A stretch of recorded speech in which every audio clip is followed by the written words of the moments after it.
Hello, in this video I want to cover several important definitions. First, microeconomics. Microeconomics is one main branch of economics. It's the study of individual decision-making units, such as households and firms, and how individual markets operate. In managerial economics, it's basically an application of microeconomics to managerial decision-making. So for many of you, your next economics course will be managerial economics, and that is a micro-based course. In microeconomics, one of the main decision makers we look at is households. For example, consumers, how do they spend their money? What do they spend it on? How do higher prices affect consumption? We might look at saving decisions. Some other things we might look at: occupational choice, career choices, labor supply decisions. When do people start working? When do they retire? Hours of work. We might look at determinants of wages. Do people with more years of schooling earn more than people with fewer years of schooling, for example? Might look at some things that many people might not think economists would study, but economics in a certain sense is just a study of human behavior. So substance use, divorce, family size, years of schooling, health issues, geographic mobility, crime. These are all things that microeconomists will study. In terms of firms, another individual decision-making unit here: pricing and output decisions. What types of production inputs do firms use? What type of technologies do they adopt? How does that change over time? And in terms of individual markets, we might look at the levels of competitiveness in markets. Might look at price and output in a particular market, healthcare markets, markets for used cars, markets for engineers for that matter. Might look at trends in output, what's happening to the output of carrots over time, or wheat or corn, things of that nature. So just different types of individual markets that some microeconomists might specialize in and study. Okay, macroeconomics. Macroeconomics is the big picture. It's the study of the overall economy. Some would call it the study of economic aggregates. So some of the main topics here would be inflation. So inflation is just an increase in the average level of prices. On average, what are prices doing in the overall economy? So microeconomists are concerned about specific prices. What's happening to the price of cell phones, or what's happening to the price of an acre of land or farmland or housing or things of that nature. So macroeconomists are concerned about all prices and what's been happening with them. GDP, which is gross domestic product, so you can think of this as the value of the nation's output. What's the size of it? Is it growing? How fast is it growing? So microeconomists are concerned about the output of a specific firm or specific market, what's been happening to the output of cars produced by Honda, or what's been happening in terms of the output of SUVs over time. Macroeconomists are concerned about output from all the different sectors and industries, aggregating them up. Unemployment, so what's going on with the level of unemployment in the economy. Microeconomists might be concerned about employment in certain fields, what's been happening in the number of nurses or physicians. Macroeconomists are concerned about, again, the big picture, overall employment, overall unemployment. Economic growth, another big topic in macroeconomics. Are we producing more goods and services this year than last year? What are some of the causes of economic growth?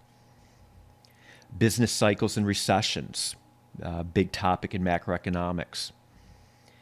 And then another big topic here is the effects of monetary and fiscal policy on the economy. So things like the Federal Reserve, the Central Bank of the United States. How do their policies affect the economy? What about fiscal policy, which refers generally to changes in taxes or government spending? Does that have an impact on the economy? All right, so the two main branches in economics are micro and macroeconomics. This course will survey both of those. And like I said, managerial economics focuses on microeconomics. But you shall also be aware that most economists will specialize in subfields. So this is not an exhaustive list, but here's just a list of some subfields that economists will specialize in: labor economics, law and economics, and so on.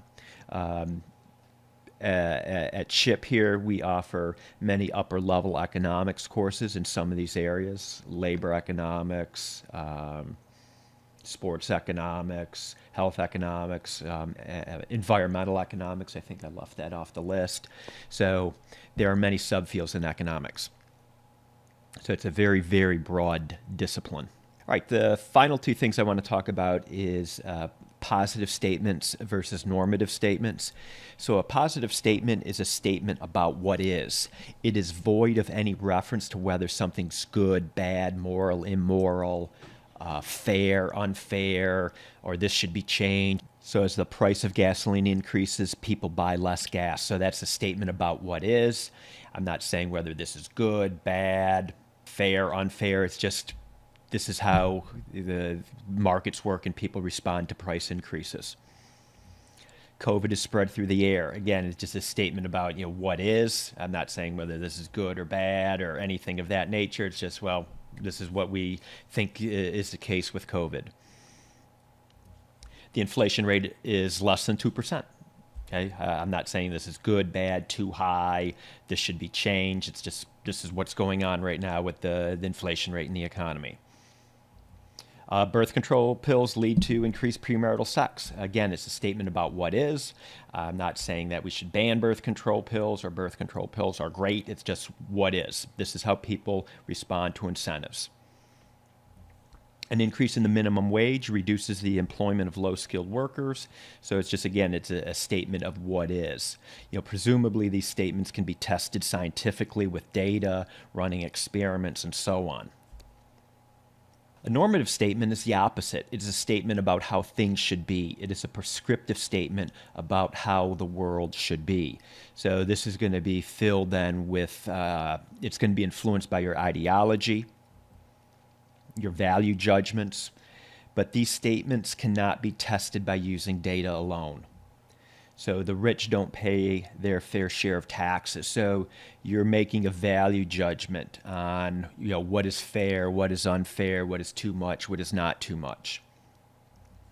The minimum wage should be increased. Okay, it's a statement about how you think the world should be.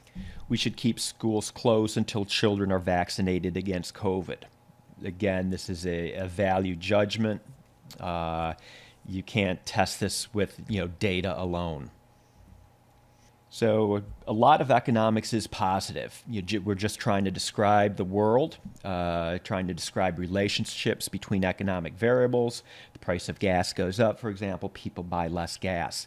But like any field, economists will go into the normative world here and say, well, maybe we should raise the minimum wage, or maybe we should decrease the minimum wage, or perhaps we should raise taxes or shouldn't raise taxes. And generally those beliefs are going to be partly affected by your value judgments, okay, your ideology and so on, and they're also likely to be influenced by how you think the world actually operates. So there can be debate about if this positive statement is actually true. So there is disagreement, okay? Science is not all the time settled, okay? So different economists will view the evidence maybe differently, and because of that, they'll come to different value judgments and make different normative statements.